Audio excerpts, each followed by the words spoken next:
Hey there. You ever look at some numbers and just think, they're a total mess?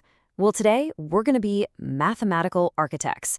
Our job is to find a perfect, precise home for those numbers that seem to just wander on forever without any kind of pattern. It's a really cool puzzle, and trust me, by the end of this, you're going to be a master at it.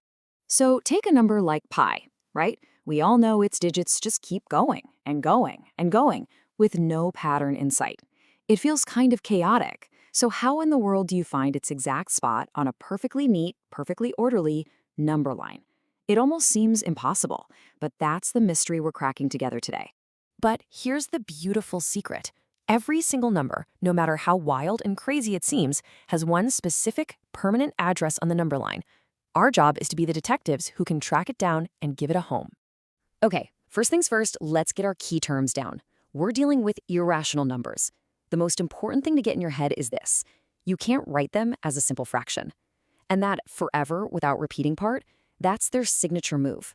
It's what makes finding their home such a fun challenge. So if we're trying to navigate this number line, how do we find our way? We use landmarks, and for our purposes today, our absolute best landmarks are perfect squares. Seriously, think of them as bright, shining lighthouses. Knowing these by heart, like the ones you see here, is a legit math superpower. I mean it. Get these locked in your brain. All right, for this first part, I'm going to take the lead. This is the I do section. I want you to follow my exact thought process as I model how to find the home for an irrational number. Step by step, just follow my thinking. Our first target is the square root of 7.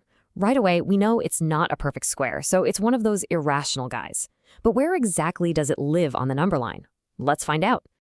Okay, here's how my brain attacks this. Step 1, find the landmarks. What two perfect squares is 7 squeezed between? Well, 2 squared is 4, and 3 squared is 9. Got it. So 7 is between 4 and 9. Now for the magic step. We can take the square root of that whole statement.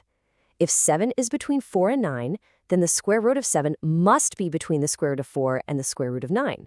And hey, we know those. That means the square root of 7 is stuck right between 2 and 3. We found its neighborhood. But we can do better. Is 7 closer to 4, or is it closer to 9? Well, it's 3 away from 4, but only 2 away from 9. So it's definitely leaning closer to its neighbor, 3.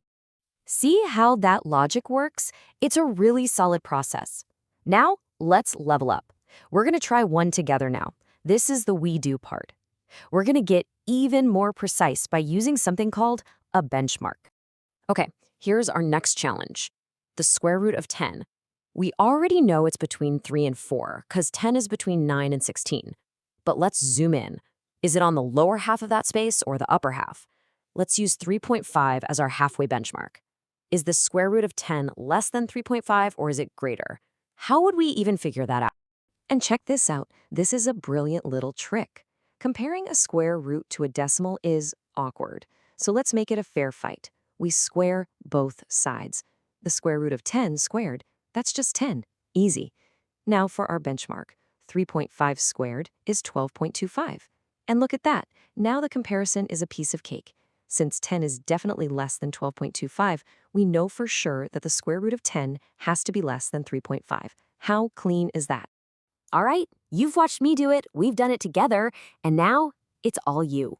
This is the you do section. It's time for you to apply these skills and put a whole group of numbers in their proper place. Okay, your turn. Here is your set of numbers, a mix of rational and irrational. Your mission is to put them in order from the smallest to the largest. Go ahead and pause right now, work it out, and then hit play when you're ready to check your answer. All right, welcome back. Let's break it down. First, the square root of 5. It's between the square root of 4 and 9, so it's between 2 and 3, but it's way closer to 2.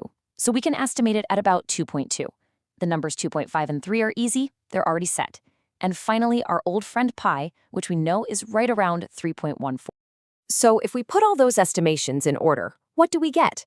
The square root of 5 is first, then 2.5, then 3, and finally pi. How'd you do? If you got that right, you are really starting to master this skill of finding every number's proper home. So you might be thinking, okay, that's cool, but why does this matter outside of math class? Well, it matters because the skill shows up everywhere. Let's look at a practical, real-world example of why this is so important. Imagine a city is building a brand new circular park. The blueprints say it's got a diameter of 30 feet. Now they need to order the fencing to go all the way around it. How much do they buy? To figure this out, we absolutely need help from our irrational friend, pi. You probably remember the formula for the distance around a circle, the circumference, is pi times the diameter. But wait a minute. You can't just type an infinite number into a calculator. So what do? We have to use a good rational approximation. We have to estimate. So we multiply our estimated value for pi, about 3.14, by the diameter, 30 feet, and that gives us approximately 94.2 feet. This is the perfect example of how a rational estimate of an irrational number gives us a real, usable answer we can actually act on. And that's the real power here. This isn't just about getting an answer right on a test. It's about having the confidence and the mental tools to look at a real problem and know that you can figure it out. So I'll leave you with this final, fascinating question to chew on. We know the gap between the number 8 and the number 9 is 1 unit, and the gap between 99 and 100, also 1 unit. But what about the gap between their square roots? Is the distance between the square root of 8 and the square root of 9 the same as the distance between the square root of 99 and 100? It's a fantastic pattern to explore.